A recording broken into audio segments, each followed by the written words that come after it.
Hello दोस्तों, एक बार फिर स्वागत है मेरे YouTube channel study with PCM 2.0 में। आज आप लोग को जो आपका बायोलॉजी का पेपर आने वाला है उसमें से पूरी की पूरी गारंटी के साथ कह रहा हूँ कि आपका 99%, मैं आपकी बात देखिए, चैलेंज हम नहीं करते लेकिन 99% मैं कह रहा हूँ कि आएगा, इसी से आएगा आएगा आएगा।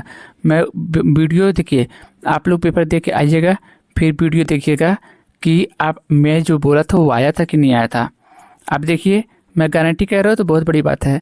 अब आपको कहीं जाने की आवश्यकता नहीं, कहीं भटकने की आवश्यकता नहीं है। आप आराम से पेपर को वीडियो को देखिए और पेपर को आराम से करिए। देखिए, बिना आया हुए यानी कि आपका टाइम लिए बिना मैं आता हूँ। देखिए, क्वेश्चन पे सीधे देखिए, दो आभासी फलों के नाम लिखिए। एक आपके पास सेब हो गया और एक स्ट्रॉबेरी, ठीक है।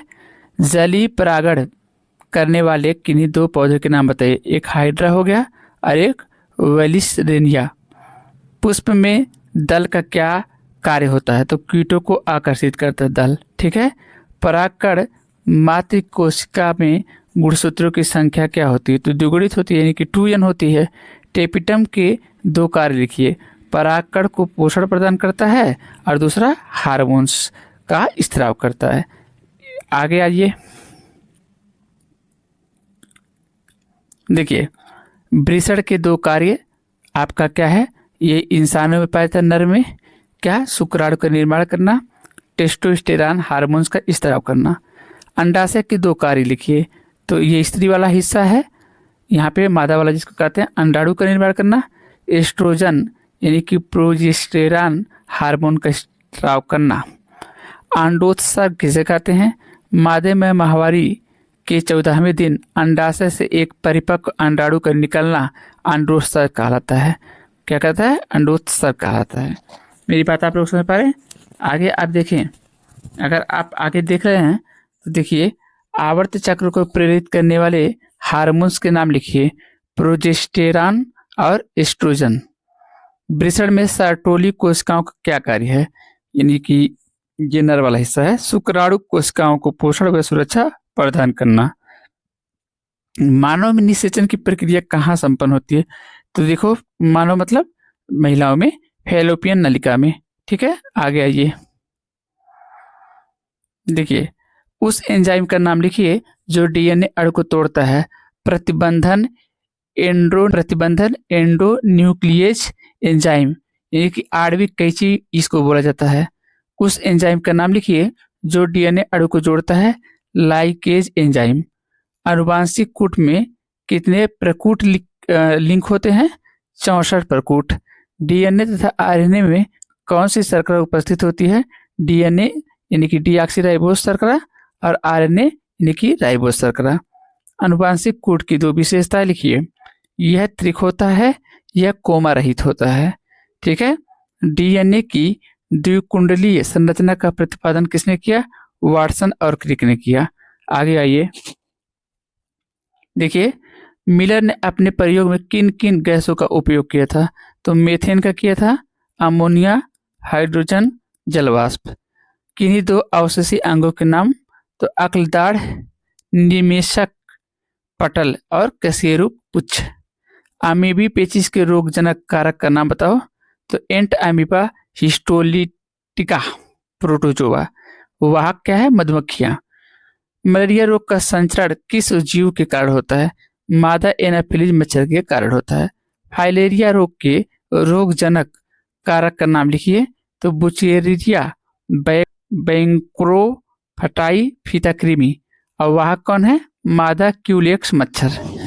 डेंगू बुखार का संचरण किस जीव के कारण होता है? मादा एडिज इजिप्टी मच्छर की वजह से। आइए आगे, देखिए, यहाँ पे पेनिसिलिन की खोज किसने की थी? अलेक्जेंडर फ्लेमिंग ने। किन्हीं दो प्रतिजैविक औषधियों के नाम लिखिए। पेनिसिलिन एक हो गया, स्ट्रेप्टोमाइसिन हो गया, टेरामाइसिन हो गया, नियोमाइसिन हो गया। बायोगैस के घटकों का नाम? तो मीथेन, CO2, एथिलीन और अन्य गैस है।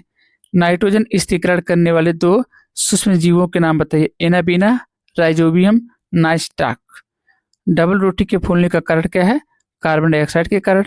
गोल्डन राइस में मुख्य रूप से किस विटामिन की अधिकता होती है?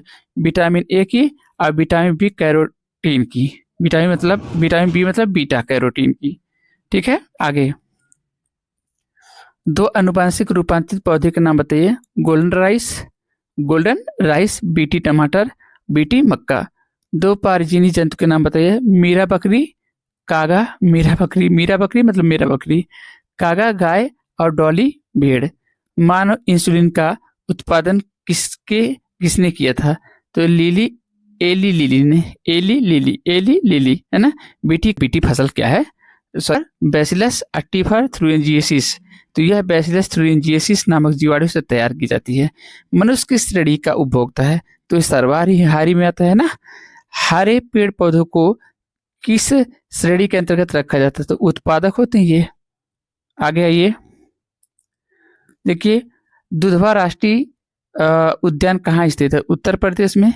उसके बाद काजीरंगा राष्ट्रीय उद्यान कहाँ किस प्रांत में है? असम में है। जिम कार्बेट राष्ट्रीय उद्यान कहाँ है? उत्तराखंड। यानी कि इसको पहले हेली नेशनल पार्क भी कहा जाता था। इंपॉर्टेंट है। आगे देखिए आपका है खाद्य श्रृंखला के आधारभूत इकाई क्या है? तो उत्पादक। सबसे पहले उत्पादक होंगे पेड़ पौधे, तब जाकर के वो उसको टिड्डा खाएगा, उसको छिपकली खाएगी, छिपकली से फिर वो उसको कौन खाएगा? बिल्ली, फिर बिल्ली से कौन जाएगा? शेर खाएगा, ऐसे टाइप का। कृत्रिम परितंत्र के 2 उदाहरण झरना और तालाब। किन्हीं 2 संकटग्रस्त प्राणियों के नाम।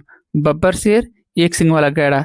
एक सिंग वाला गैड़ा काजीरंगा नेशनल पार्क में मिलता है। एक सिंग वाला गैंडा काजीरंगा नेशनल पार्क में मिलता है। ठीक है, कहाँ पर? असम में। और बब्बर शेर एशियाटिक लायन के लिए कौन सा होता है? गिरी नेशनल पार्क, जो कि कहाँ पर है? जो कि आप लोगों को याद रहे कि ये आपके गिरी नेशनल पार्क कहाँ है? गुजरात में है। ठीक है, किन्हीं 2 विलुप्त प्रजातियों के नाम। तो डोडो पक्षी और गुलाबी सिर वाली बत्तख।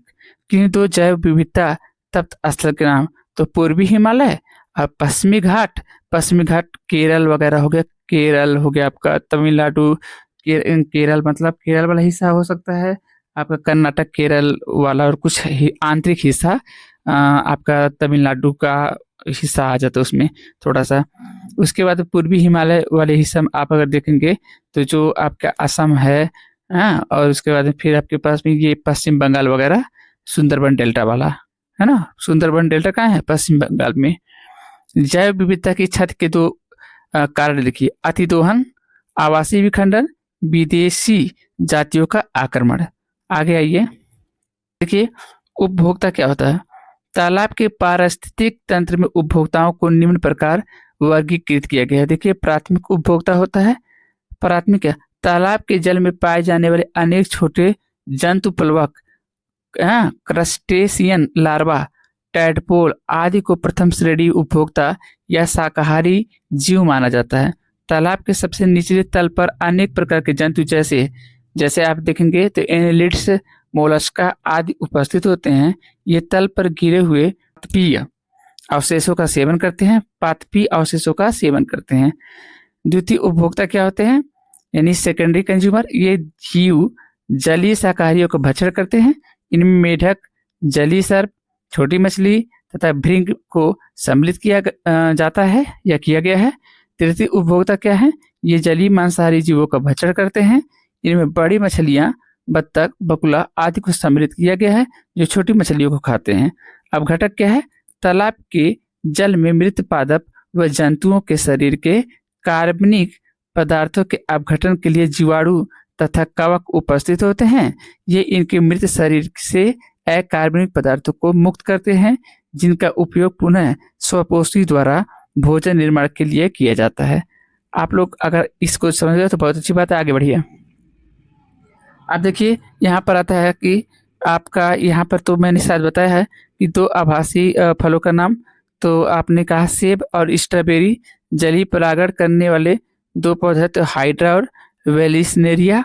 पुष्प में दल का काम कहता है कीटों का आकर्षण करना। पराग और ये परागण वाली ये बता दी है, हम बता दिए, मुझे पता है। आगे देखिए, अब आपके पास में अजैविक घटक में आ जाएंगे। तालाब के जल में कार्बन डाइऑक्साइड, ऑक्सीजन, ताप, प्रकाश, खनिज लवण, कवड़, कैल्शियम, नाइट्रोजन और फास्फोरस के यौगिक, अमीनो अम्ल आदि अजैविक घटक के रूप में पाए जाते हैं। तालाब के पारिस्थितिकी तंत्र में भी ऊर्जा के स्रोत के रूप में सूर्य उपस्थित होते हैं। कुछ अजैविक पदार्थ तालाब के जल के निचले स्तर में भी उपस्थित होते हैं तथा वहां से इनकी थोड़ी थोड़ी मात्रा ऊपर आती है। जैविक घटक में तालाब के परितंत्र में उत्पादक उपभोक्ता व अपघटक जैविक घटक के रूप में उपस्थित होते हैं जो निम्न है। जैसे उत्पादक जो कि तालाब के पारिस्थितिकी तंत्र में पाए जाने वाले पादप प्लवक जैसे शैवाल तथा हरे पौधे हो गए, जैसे हाइड्रिला हो गया, ठीक है, प्रोटोमोजीटान हो गया, लेमना हो गया, जलकुंभी हो गई आदि प्रमुख उत्पादक हैं। इसी प्रकार विभिन्न प्रकार के जल निगमन पादप प्रकाश संश्लेषण की प्रक्रिया द्वारा कार्बनिक पदार्थ का निर्माण करते हैं। इसको आप देख लीजिए थोड़ी सी, यहाँ पे देखिए एगारोस जैली के छालनी प्रभाव द्वारा डीएनए के खंड लंबाई में अलग हो जाते हैं। डीएनए के इन खंडों को एथिडियम ब्रोमाइड से अभिरंजित करके देखा जा सकता है। अभिरंजन के बाद इन्हें पराबैंगनी विकिरणों के प्रभाव में लाया जाता है जिससे ये डीएनए खंड चमकीली नारंगी रंग की पट्टियों के रूप में दिखाई देती है। अंत में डीएनए की इन पट्टियों को काटकर पृथक कर लिया जाता है तथा जैल से निष्कासित कर लिया जाता है। ये एक आपके पास में आ सकता है, इसमें से कुछ भी आ सकता है। 99% याद रहे कि हमने बोला है 99% आएगा तो देखिएगा आप लोग कि सही बोल रहे हैं कि गलत बोल रहे हैं, याद रखिएगा 99%। आगे आइए, आपके पास में क्या है, जीन चिकित्सा क्या है। एडिनोसिन और क्या लिखा है, डीएमिनेज की कमी का उदाहरण देते हुए समझाइए। जीन अनुवंशिक रोगों का इलाज किसी जीव को रोगी मानव है ना की कोशिकाओं अथवा ऊतकों में प्रविष्ट कराकर किया जाता है वह जीन चिकित्सा कहलाती है।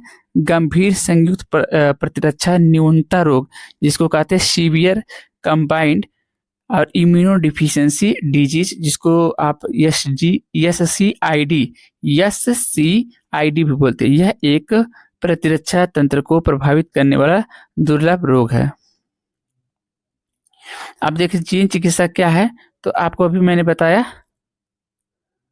आगे देखिए, डीएनए के कटे खंडों को एगरोज जैल या ये भी आपको हमने बताया है। अभी क्या कहा कि डीएनए के कटे खंडों को एगरोज जैल या पॉलीएक्रिक एमाइड युक्त एक पतली जिलेटिन की पट्टी पर रखते हैं तथा बफर विलयन से ढक देते हैं। अब इनमें विद्युत प्रवाह कराते हैं। इससे क्या हुआ, डीएनए अणु में प्रत्येक न्यूक्लियोटाइड में एक ऋणावेशित फास्फेट समूह उपस्थित होता है। इसलिए डीएनए के एनोड यानी धनात्मक इलेक्ट्रोड की ओर आकर्षित होते हैं तथा आकार व आवेश के आधार पर पृथक होते हैं। कम लंबाई के डीएनए अधिक लंबाई के डीएनए खंडों की तुलना में अधिक दूर तक एवं तीव्रता से गति करते हैं क्योंकि इस पर घर्षण बल की मात्रा कम होती है। इस गति के अंत में विद्युत धारा का प्रवाह रोक दिया जाता है। देखिए यहाँ पे सुनते रहिए केवल। तालाबों या छोटे जल संग्रहण स्थानों जैसे कि हौज है ना में जूट या पटुआ के पादपों को कुछ दिन तक भिगोकर छोड़ देते हैं। इनके ऊपर कुछ पत्थर या अन्य वजनदार पदार्थ रख देते हैं ताकि ये संपूर्णतः जल में डूबे रहे। जीवाणुओं की प्रतिक्रिया के कारण पोषवाह जिसको फ्लोएम कहते हैं के रेशे तने के अन्य ऊतकों से अलग हो जाते हैं। इन रेशों को अलग एकत्रित करके स्वच्छ जल में पटक पटक कर साफ करते हैं। इन रेशों का प्रयोग रस्सी एवं अन्य कई प्रकार के सामान बनाने में किया जाता है।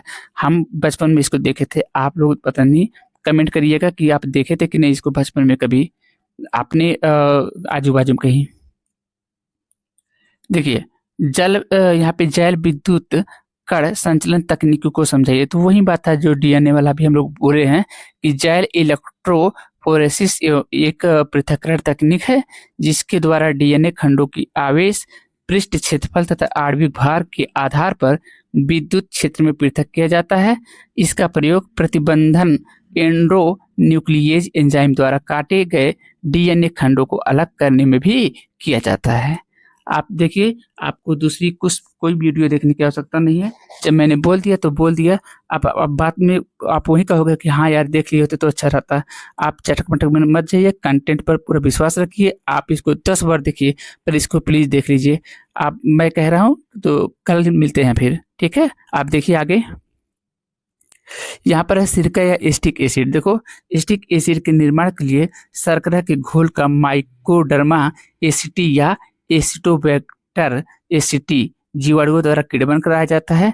आप ये जानते हैं एल्कोहल है, O2 के साथ रिएक्शन करेंगे एसिटोबैक्टर एसिटी के साथ में, तो एसिटिक एसिड बनता है, वाटर निकल जाता है। सिरके का उपयोग अचार बनाने में, पेय पदार्थ, दवाइयाँ, भोज्य पदार्थों में विशेष गंध हेतु तथा फल सब्जियों के संरक्षक यानी प्रिजर्वेटिव के रूप में इसका प्रयोग करते हैं। आगे आ जाइए। देखिए आप, तंबाकू उद्योग में तंबाकू की पत्तियों में सुगंध एवं स्वाद बढ़ाने के लिए कुछ जीवाणु जैसे बैसिलस मेगाथीरियम तथा माइक्रोकोकस कैंडिडेंस का उपयोग करके किण्वन कराई जाती है।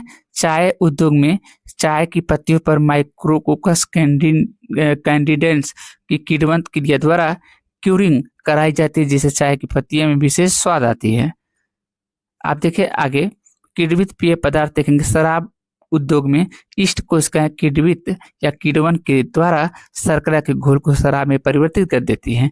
इस क्रिया में अंगूर के रस को सैकेरोमाइसीज सेरिविसी तथा सैकेरोमाइसीज इलिप्सोसाइडियस है ना को डालते हैं, जिसके किण्वन से वाइन बनती है। इसी प्रकार माल्ट या जौ के रस से बियर तथा अन्य उत्पादों से विस्की किण्वित अनाज, इसको बोलते हैं रम व वोडका यानी आलू आदि से निर्मित की जाती है।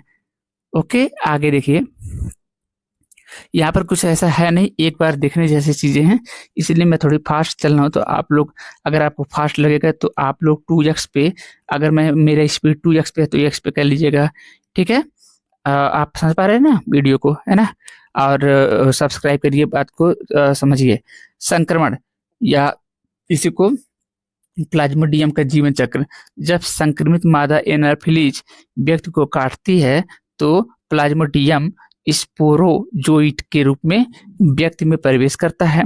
यह जीवाणुओं का संक्रामक रूप है। शुरू में परजीवी यकृत में लीवर अपनी संख्या बढ़ाते हैं, फिर लाल रुधिर कणिकाओं यानी लाल रुधिर कणिकाओं आरबीसी जिसको कहते हैं पर आक्रमण करते हैं, जिसे वो फट जाते हैं। इनसे एक विषाणु पदार्थ हीमोजोइन निकालता है जो ठिठुरन तथा उच्च ज्वर के लिए उत्तरदायी है। जब मादा एनाफिलीज किसी संक्रमित व्यक्ति को काटती है तो परजीवी उसमें प्रवेश कर जाता है, यानी कि परजीवी उसमें मतलब मच्छर प्रवेश कर जाता है। यहाँ यह बहुसंख्यात्मक रूप में बढ़ते हैं तथा स्पोरोजोइट बनाते हैं। इस प्रकार बने स्पोरोजोइट मादा मच्छर की लार ग्रंथियों में एकत्रित होते हैं। जब यह मच्छर किसी स्वस्थ व्यक्ति को काटता है तो स्पोरोजोइट को उसके शरीर में प्रवेश करा देता है। ये इम्पॉर्टेंट है, ये कल एकदम पेपर में आने वाला है, तो इसको आप अच्छे से देख लीजिएगा। वीडियो को x में करके, हम 2x में बना रहे हैं। देखिए यहाँ पे, मलेरिया परजीवी अपना जीवन चक्र मनुष्य व मादा एनाफिलीज में पूरा करते हैं। मनुष्य में परजीवी यानी अलैंगिक अवस्था जिसको एसेक्सुअल फेज कहते हैं तथा मादा एनाफिलीज में लैंगिक अवस्था यानी कि सेक्सुअल फेज को पूरा करते हैं। मच्छर को मलेरिया परजीवी का द्वितीयक परपोषी यानी सेकेंडरी और इंटरमीडिएट होस्ट तथा मनुष्य को प्राथमिक परपोषी यानी कि प्राइमरी या फाइनल होस्ट कहते हैं। हीमोजोइन कणों के रुधिर कोशिकाओं से निकलने पर बुखार के लक्षण प्रकट होते हैं। लक्षण क्या है? इन रोगों में रोगी की भूख मर जाती है, रोगी को तीव्र ज्वर चढ़ जाता है, रोगी को कब्ज हो जाती है तथा जी मिचलाता है, रोगी का मुंह सूखने लगता है, रोगी के सिर, पेशियां तथा जोड़ों में तीव्र दर्द होता है। आप अगर देखेंगे उपचार के लिए तो मलेरिया के उपचार के लिए 300 वर्षों कुनैन एवं परंपरागत औषधि दी जाती है। यह रोगी के रुधिर में उपस्थित प्लाज्मोडियम की सभी प्रस्ताव को नष्ट कर देता है। कुनैन से मिलती जुलती कितनी औषधियाँ एटिब्रिन, बैक्सोक्विन, इमाक्विन, मेलोसाइड, लुब्रिबिन, निवाक्सिन, रेचोचिन, कामोक्विन, क्लोरोक्विन आदि। जो क्लोरोक्विन बहुत इंपॉर्टेंट है, बहुत लोगों को कोरोना में भी इसका इलाज कराया जा रहा था, याद करो आप लोग। आदि आजकल प्रचलित है। पेलोडियम, मेपाक्विन, पेंटाक्विन, डेराप्रिम, प्राइमाक्विन एवं प्लाज्मोक्विन रोगी की यकृत में उपस्थित प्लाज्मोडियम की प्रस्ताव को नष्ट कर देते हैं।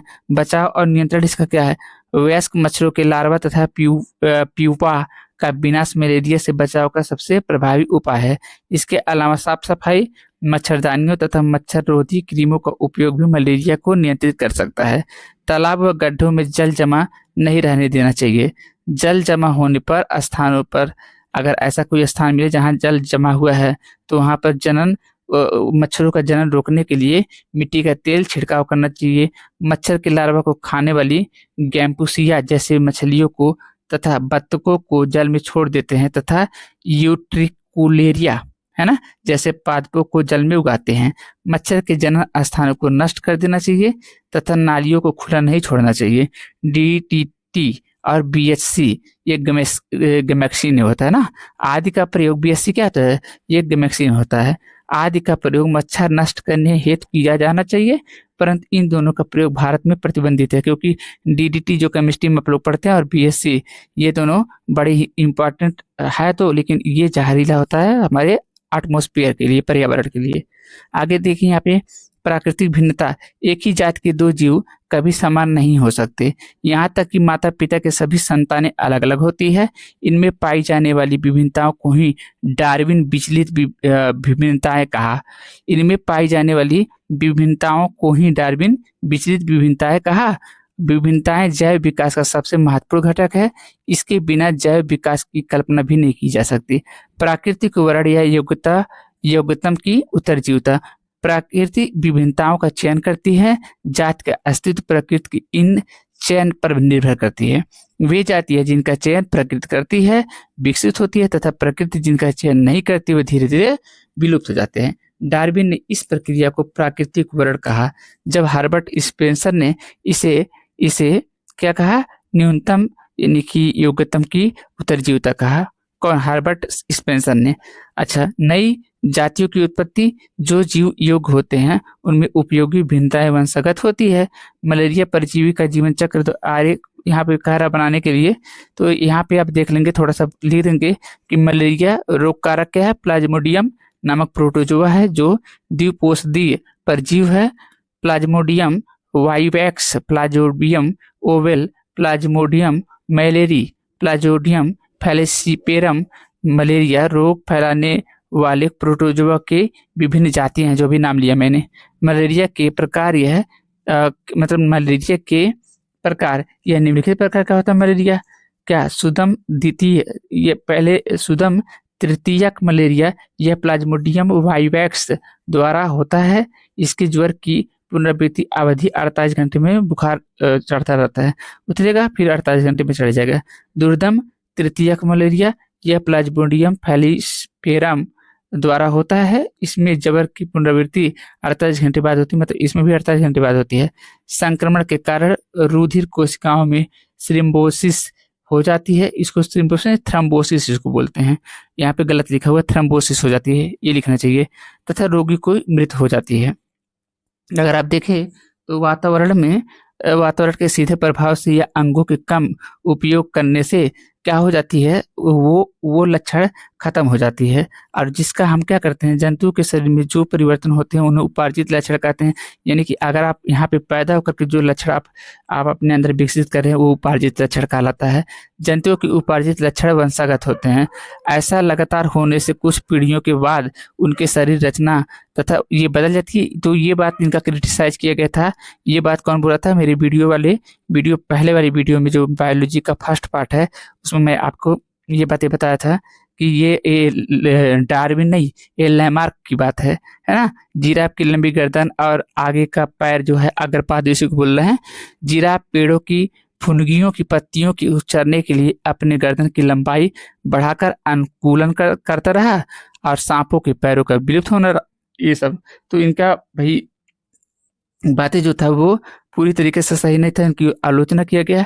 लैमार्कवाद का बाद में कई वैज्ञानिकों ने खंडन किया। उन वैज्ञानिकों के अनुसार उपार्जित लक्षण वंशागत नहीं होते। इनकी पुष्टि के लिए जर्मन वैज्ञानिक बीजमैन ने 21 पीढ़ियों तक, हम तो कहते हैं 22 पीढ़ियों तक, है ना, चूहों की पूछ काटकर यह प्रदर्शित किया कि कटे हुए जब उसने 23 पीढ़ियों को जब देखा, 23 पीढ़ी को, तो देखा कि वहाँ पे संतान में फिर भी पूछ है, पूछ काट रहा है फिर भी पूछ है। इसकी आपको डिटेल वीडियो अगर देखना तो आप चले जाइए हमारे वीडियो फर्स्ट में इसी अभी 6-7 दिन पहले हमने डाला है, देख लीजिए। जैव विकास पर दिया गया दूसरा जो सिद्धांत वो डार्विनवाद का सिद्धांत कहलाता है, यानी डार्विन का सिद्धांत कहलाता है। डार्विन ने दिया तो डार्विनवाद कहलाया। इसके मुख्य बिंदु है, देखो, अति जनन। अपने अस्तित्व को बनाए रखने के लिए प्रत्येक जाति संतान की उत्पत्ति माता एक बार में, मतलब ये संतान की उत्पत्ति करती है, जिससे पीढ़ी दर पीढ़ी उनका अस्तित्व बना रहता है। पर्ल आयस्टर की एक मादा एक बार में 10 लाख अंडे देती है। अस्तित्व के लिए संघर्ष। प्रत्येक प्राणी अपने अस्तित्व के लिए संघर्ष करता है। यह संघर्ष भोजन, आवास, साथी, जनन आदि के लिए होता है। अंतर्जातीय संघर्ष। इसमें एक जाति के ही 2 सदस्यों के बीच जीवन संघर्ष होता है, क्योंकि सभी की जरूरतें जैसे पोषण, जनन, आवास और सामान, मतलब आवास समान होती है। और अंतर जाति संघर्ष क्या होता है? जैव समुदाय में अनेक जातियों के जीव पाए जाते हैं, पोषण के लिए एक दूसरे पर निर्भर रहते हैं। वातावरणीय संघर्ष। यह संघर्ष सबसे महत्वपूर्ण है, जो जीव को प्रभावित करते हैं। प्रत्यक्ष व अप्रत्यक्ष रूप से वातावरण कारक जीवों को प्रभावित करते हैं, जैसे ताप, वर्षा, प्रकाश आदि। जो इसके अनुकूल रहता है वो जीवित रहते हैं, और जो अनुकूल नहीं रहते हैं वो खत्म हो जाते हैं, अपना अस्तित्वहीन हो जाते हैं।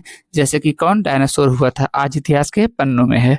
समापन। आरएनए अणुओं के संश्लेषण का समापन जीन के दूरस्थ सिरे के ठीक बाद में स्थित एक विशेष भाग में होता है, जिसे विलोम पद कहते हैं। जैसे ही आरएनए पॉलीमरेज एंजाइम समापन क्षेत्र पर पहुंचता है, यह डीएनए के साँचा सूत्र से पृथक हो जाता है। समापन स्तर पर रो कारक जुड़कर आरएनए पॉलीमरेज के डीएनए के साँचा सूत्र से पृथक होने में सहायता करता है। अब लैमार्कवाद व डार्विनवाद की तुलना कर कह रहा है, तो जैव विकास में देखिए, जैव विकास निरंतर चलने वाली प्रक्रिया है। जो छोटे जीव होते हैं उनमें विकास की दर ज्यादा तेज होती है, जबकि यह दर बड़े जीवों में अगर देखें तो बहुत कम होती है। जैव विकास होने में हजारों वर्ष का समय लगता है। जैव विकास के सिद्धांत में लैमार्क, डार्विनवाद और उत्परिवर्तनवाद का आपको देखने को मिलता है। लैमार्कवाद का आपको इससे पहले बताए थे, आप स्क्रीनशॉट लेकर के देख लीजिए। आगे आपके पास है अनुलेखन की क्रियाविधि। क्या है भाई? आरएनए अनुलेखन की क्रियाविधि को निम्नलिखित पदों में बांटा गया है। पहला है प्रारंभन, यानी कि ये आपके पास में क्या होता है? इनिशिएटर होता है। डीएनए क्षारकों का अनावरण। आरएनए पॉलीमरेज एंजाइम डीएनए के से जुड़कर उसकी श्रृंखलाओं को खोखला कहेंगे कि जुड़कर उसकी श्रृंखलाओं को खोलता है। कौन खोलता है? DNA polymerase enzyme. ये डीएनए पॉलीमरेज एंजाइम होता है जो डीएनए से जुड़कर उसकी श्रृंखलाओं को खोलता है, ओपन करता है, इनिशिएट करता है। इसमें डीएनए अणु के विशिष्ट भाग में दोनों पॉलीन्यूक्लियोटाइड श्रृंखलाएं खुलकर अलग हो जाती है। इनमें से एक श्रृंखला एमआरएनए के संश्लेषण के लिए सांचे का कार्य करती है। क्षार युग्मन अगर बात करोगे तो आरएनए संश्लेषण प्रक्रिया के समय डीएनए सांचे पर राइबोन्यूक्लियोटाइड एक निश्चित क्रम में पंक्तिबद्ध होते हैं। डीएनए के प्रधान रज्जु मतलब स्ट्रैंड, डबल स्ट्रैंड और सिंगल स्ट्रैंड तुम लोग जानते हो। डीएनए के प्रधान रज्जु के एडेनिन के सामने यूरिडीन ट्राइफॉस्फेट, साइटोसिन के सामने ग्वानिन ट्राइफॉस्फेट, ग्वानिन के सामने साइटोसिन ट्राइफॉस्फेट तथा थायमिन के सामने एडेनिन ट्राइफॉस्फेट जुड़ता है। और इसको हम लोग जानते हैं, हम बताए थे, एडेनिन का यूरेसिल के साथ में है और थायमिन का एडेनिन के साथ में है। थायमिन का ग्वानिन का साइटोसिन के साथ में है। ये चीजें डीएनए आरएनए चूंकि दोनों में बताया जा रहा है। अगर डीएनए में तुमसे पूछा जाएगा तो साइटोसिन के साथ ग्वानिन है ट्रिपल हाइड्रोजन बांड के साथ में, जबकि एडेनिन के साथ में थायमिन है डबल हाइड्रोजन बांडिंग के साथ में। आरएनए श्रृंखला का निर्माण आरएनए पॉलीमरेज एंजाइम की सहायता से, है ना, डीएनए टेम्पलेट पर लगे राइबोन्यूक्लियोटाइड्स आपस में जुड़कर आरएनए श्रृंखला का निर्माण करते हैं। दीर्घीकरण मतलब इलोंगेशन, मतलब कि उसको बढ़ाना, मतलब कि किसको? श्रृंखला को बढ़ाना। तो ठीक है, इस चरण के अंतर्गत डीएनए के सांचा सूत्र पर एंजाइम आरएनए पॉलीमरेज पूरकता के नियम का पालन करते हुए आधारी पदार्थ के रूप में चारों प्रकार के न्यूक्लियोटाइड का उपयोग करता है। वह आरएनए की नई श्रृंखला का निर्माण 5 प्राइम से 3 प्राइम दिशा में करता है। जैसे जैसे आरएनए पॉलीमरेज डीएनए के सांचा सूत्र पर आगे बढ़ते हैं, डीएनए के सांचा सूत्र का अकुंडलन होता है, वह नई आरएनए श्रृंखला बनती है। मतलब कि अकुंडलन मतलब कि जो डीएनए होता है वो हेलिकल स्ट्रक्चर होता है, उसका कैसा होता है? Helical structure. तो इसको क्या कर दीजिए, इसको छोड़ा दीजिए, तो वो अकुंडलन उसको बोलते हैं। मतलब कुंडलित नहीं करना, अकुंडलित करना। आगे देखिए यहाँ पे यहाँ पे जो भी है लिखा है अनुलेखन क्या है, तो आप देख लीजिएगा। उसी चीज को मैंने यहाँ पे बताने की कोशिश किया है। अनुलेखन की खोज आपसे पूछ सकता है, तो हारोविज, बीज तथा स्टीवेंस, इन्होंने ये लोगों ने मतलब किया था। 1-2 नंबर के क्वेश्चन आपको आ सकते हैं। अनुलेखन के लिए आवश्यक सामग्री आपको यहाँ पर देखने को मिलेगा। स्क्रीनशॉट ले लीजिए और आगे बढ़िए। क्लाइनफेल्टर सिंड्रोम, तो यहाँ होता है क्लाइनफेल्टर सिंड्रोम लिंग गुणसूत्रों की ट्राइसोमी के कारण होता है। इनमें XXY लिंग गुणसूत्र होते हैं, अर्थात इनमें 47 और 47 को कैसे करेंगे, 44 प्लस XXY गुणसूत्र होते हैं। तो 44 और 3 47 होता है ना। इनमें पुरुष व स्त्रियों के लक्षणों का मिश्रण होता है। Y गुणसूत्र के कारण इनका शरीर लंबा व सामान्य पुरुषों जैसा होता है, लेकिन अतिरिक्त यक्ष गुणसूत्र के कारण इनमें इनके वृषण तथा अन्य जननांग व जनन ग्रंथियां अविकसित होती है। इसे हाइपोगोनेटिज्म कहा जाता है, जिसको आप लोग अपनी भाषा में सिक्सर बोलते हो, सिक्सर बोलते हो, वही चीजें हैं, उसी को कहने की कोशिश कर रहा है। इनमें शुक्राणु नहीं बनते, अतः यह नर बंध होते हैं, स्टेराइल होते हैं। स्त्रियों के समान इनके चेहरे और शरीर पर बाल कम होते हैं और इनमें स्त्री जैसे स्तन भी पाए विकसित हो जाते हैं। इसे गायनिकोमेस्टिया कहते हैं। सन 1942 में EHF क्लाइनफेल्टर नामक अमेरिकी वैज्ञानिक ने इसे इस प्रकार के असामान्य पुरुषों का वर्णन किया था। लगभग 500 पुरुषों में से अगर देखा जाए तो एक में क्लाइनफेल्टर सिंड्रोम पाया जाता है। और टर्नर सिंड्रोम एक होता है, ये ऐसी स्त्रियां हैं जिनमें 2 लिंग गुणसूत्रों से केवल एक यक्ष गुणसूत्र उपस्थित होता है। इनमें 45 यानी कि सामान्य 46 होता है, तो उससे एक कम पाया जाता है। जबकि आप ऊपर वाले में क्या देखे थे, क्लाइनफेल्टर सिंड्रोम में क्या देखे थे कि वो 47 होता है, यानी एक ज्यादा होता है। और टर्नर वाले में क्या होता है, एक टर्न कर जाता है, यानी कि कम हो जाता है। तो यहाँ पर देखेंगे 45 ही होता है, अर्थात ये लिंग गुणसूत्रों के लिए मोनोसेमिक होती है। इनका कद छोटा तथा जननांग अल्प विकसित होते हैं। ऐसा नहीं कि विकसित नहीं होते हैं, लेकिन अल्प विकसित होते हैं। वक्ष चपटा तथा जनत यानी अंडाशय अनुपस्थित या अर्ध विकसित होंगे। ओके, आगे आइए। देखिए यहाँ पे लिखा हुआ है, मानव में पाए जाने वाले किन्हीं 3 क्रोमोसोमी विकार सिंड्रोम पर टिप्पणी लिखिए। तो भाई आपको एक तो डाउन सिंड्रोम होता है, जो बताया गया था हमारे द्वारा। यह 21वें गुणसूत्र में एकाधिकार सूत्र के कारण होता है। इनमें गुणसूत्र संख्या में 47 होते हैं। और डाउन है ना, उनका जो खोज किया था वो 1866 में किया था डाउन ने। अच्छा, डाउन सिंड्रोम के लक्षण क्या है भाई, देखो, इन व्यक्तियों का चेहरा मंगोलों के समान होने के कारण इन्हें मंगोलियन जड़ बुद्धिता भी कहा जाता है। इन व्यक्तियों का माथा चौड़ा, गर्दन छोटी व चौड़ी अंगुलियों वाली व ठूंठ के समान हथेली में एक सीमियन रेखा तथा पादों में मतलब पैरों में पहली व दूसरी उंगलियों के बीच बिदरा रहता है। चेहरा चांद के समान तथा नेत्र एक दूसरे से काफी दूर होता है। और उसके बाद क्या भी इसमें लाता है कि इन व्यक्तियों की बुद्धि मंद व मस्तिष्क अल्प विकसित होते हैं। और अगर देखेंगे तो इनका जीभ मोटी तथा बाहर निकली हुई होती है, ओठ उभरा हुआ रहता है, मुंह खुला हुआ रहता है, नाक चपटी रहेंगी और कान छोटे होते हैं, मतलब बहुत ही अजीब दिखते हैं, मतलब ये लोग दिखते हैं। इनका IQ 25 से 70 के बीच होता है, यानी बहुत कम होता है। इंटेलिजेंट क्वोशिएंट है ना, इसका IQ का फुल फॉर्म होता है। इनमें हार्निया, मधुमेह व डायबिटीज, ल्यूकेमिया आदि रोगों की अधिक संभावना होती है तथा संक्रमण के प्रति सुग्राहिता भी होती है। मैंने ये ज्यादा सेंसिटिव होते हैं संक्रमण, किसी भी संक्रमण के लिए। और खास करके हार्निया, मधुमेह, डायबिटीज, ल्यूकेमिया, इन सब के लिए तो ज्यादा ही क्या होते हैं, मोस्ट प्रोम्प्ट होते हैं ये लोग बेचारे। लिंग गुणसूत्रों की संख्या में असमानता यानी कि ऑटोसोम की तुलना में लिंग गुणसूत्रों की संख्या में विविधता के अधिक अवसर देखने को मिलते हैं।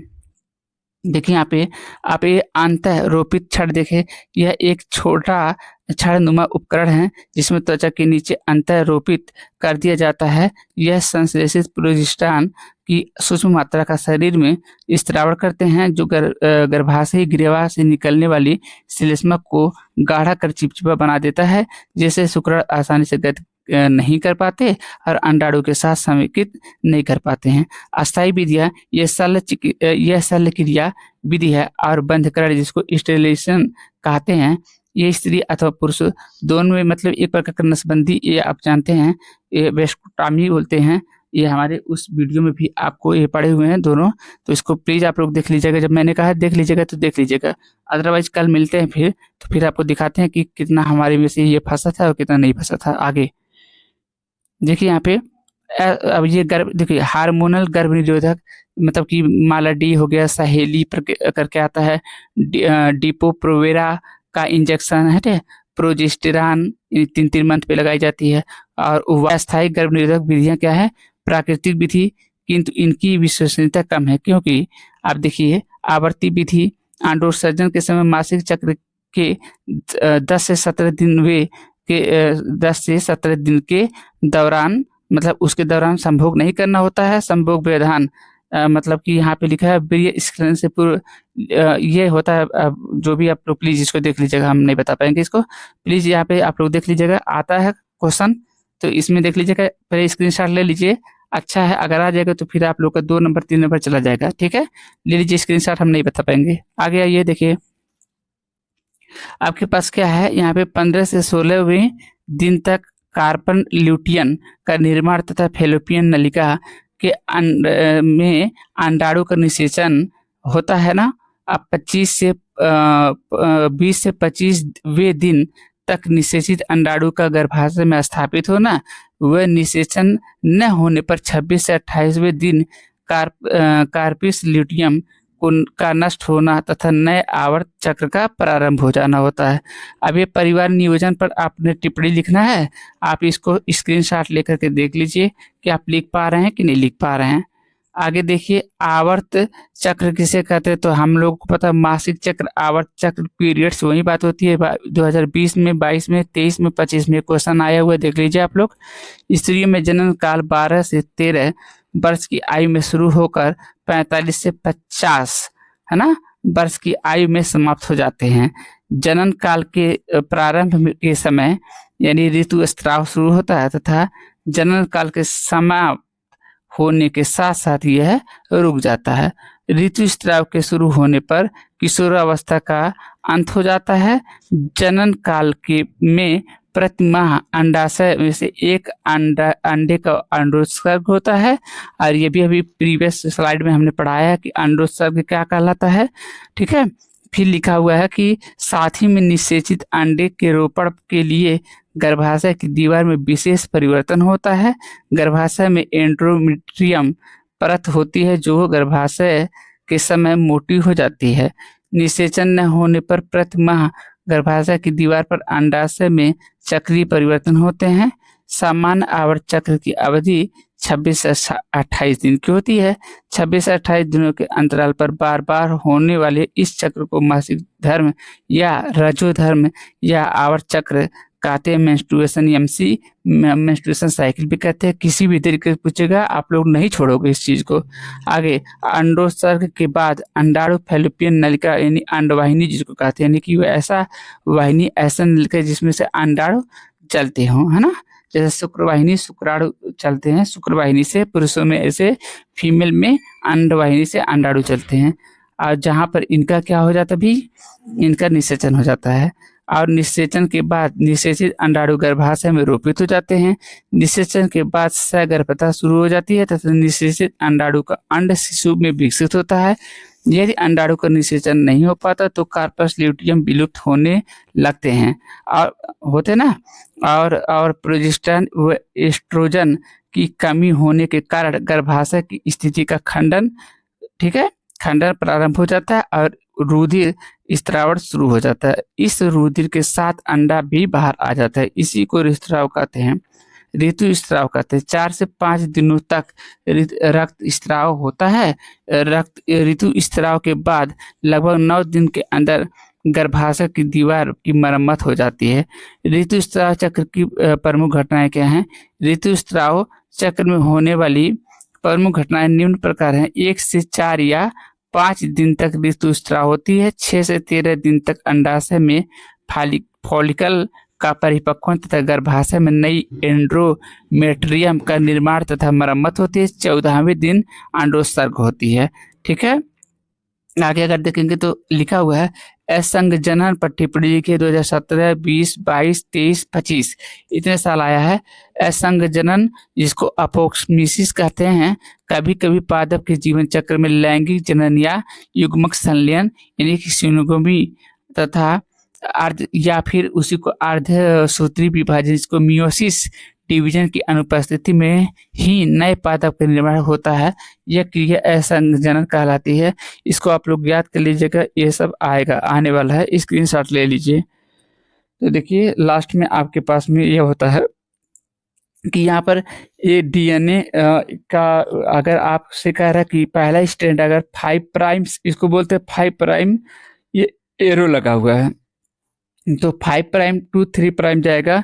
तो अगर मान लीजिए क्वेश्चन ये दिया हुआ है तो कह रहा है तुमसे कि वही 3 प्राइम से 5 प्राइम जाइए, तो देखिए आप क्या करिएगा, चुपचाप जैसे मैं बताऊं वही काम करिएगा ध्यान से।